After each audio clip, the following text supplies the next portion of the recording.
ወንድሜ ቲክቶክ አስጠቀመኝ።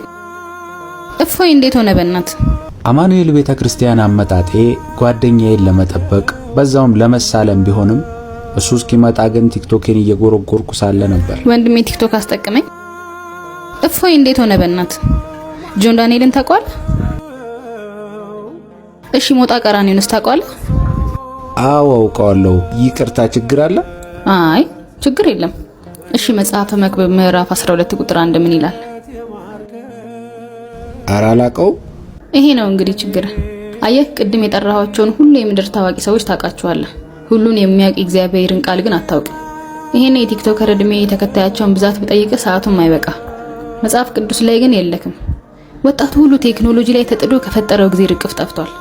እንዲያውም ከምንጸልይበት ከምንጾምበት ከምንሰግድበት ሰዓት ይልቅ ስልክ ላይ የምናሳልፈው ጊዜ ይበልጧል። እዚህ ሰላማዊ ቤቱ እንኳን ስንመጣ ልባችንን በፎቶ በቲክቶክ ተወጥሮ ወንጌሉ ከተቃቃርን ቆይተናል። ጎረምሳው ቴክኖሎጂ ቤቱ ሆናችሁ ከቤቱ ካስወጣችሁ አደጋለሁ። ቤተክርስቲያንም ሰው መጠበቂያ፣ መኪና ማቆሚያ፣ ፎቶ መነሻ፣ ጊዜ ማሳለፊያ ሳትሆን ክርስቶስን ተዘጋጅቶ መጠበቂያ ናት። ይልቅ ቅድም የጠየቅኩ የመጽሐፍ ቅዱስ ቃል በጉብዝና ወራት ፈጣሪህን አስብ ይላል። ወጣትነትን በመንፈሳዊነት ተጠቀምበት። እዚህ የተደረደሩ የጸሎት መጽሐፍቶች እኮ ላንተ ናቸው። ቤተክርስቲያን ማዕዷ ሁሌም የተዘረጋ ነው። አንተ የሚጠበቀው መብላት ነው። አሁን ስልክን አሳርፈውና ከፈጣሪ ጋር ቆይ። በል እኔ ልሂድ። እግዚአብሔር ካንተ ጋር ይሁን።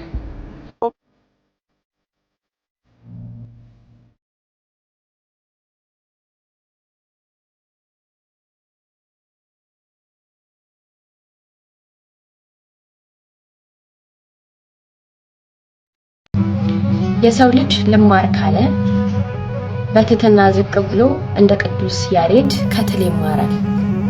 እግዚአብሔር አምላክ ላስተምር ካለ የበላይ ሰብን አህያ አስነስቶ ያስተማረ አምላክ በእንስሳት ላይ ማድሮ ሊያስተምር ይችላል።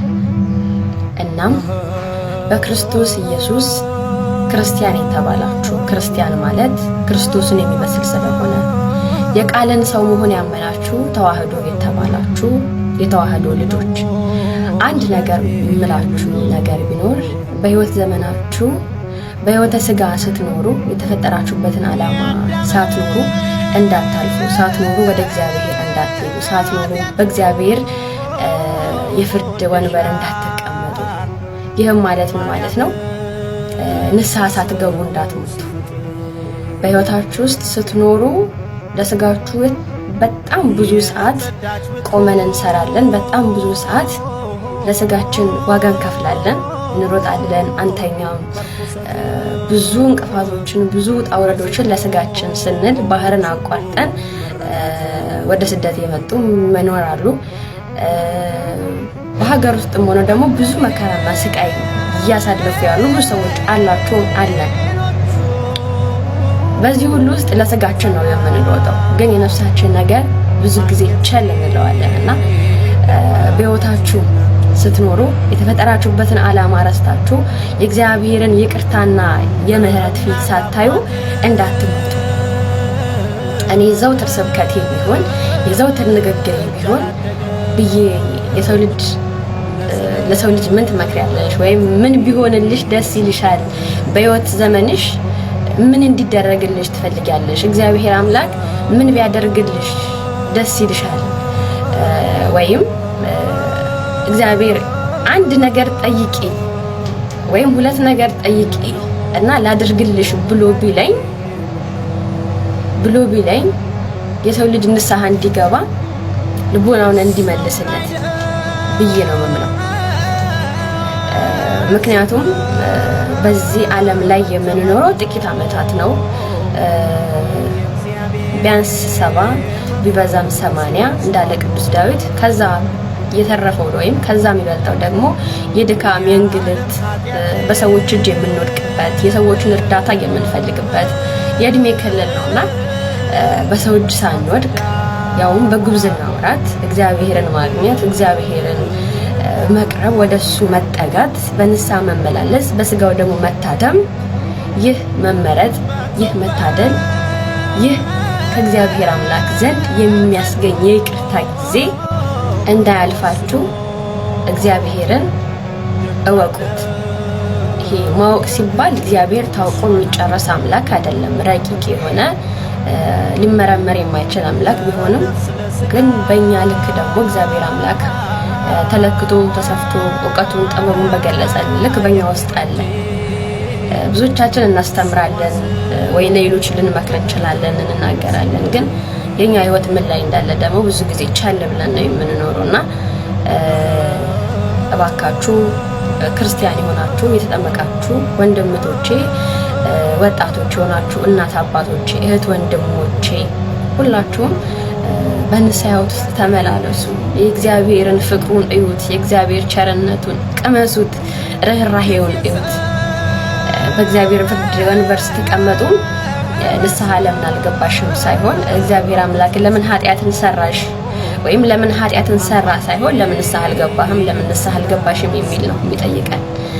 በዛን ጊዜ ንስሐ እንድንገባ ካህናቶች የሉም ነበሩ። ንስሐ እንድንገባ ካህናቶች ነበሩ። ቃሉን እንድንማር መምህራንን በየጊዜው እያስነሳ ሐዋርያትን፣ ቅዱሳንን ብዙዎችን እያስነሳ ቃሉን አጽፏል። ቃሉን ተናግሯል፣ መስክሯል፣ አስተምሯል።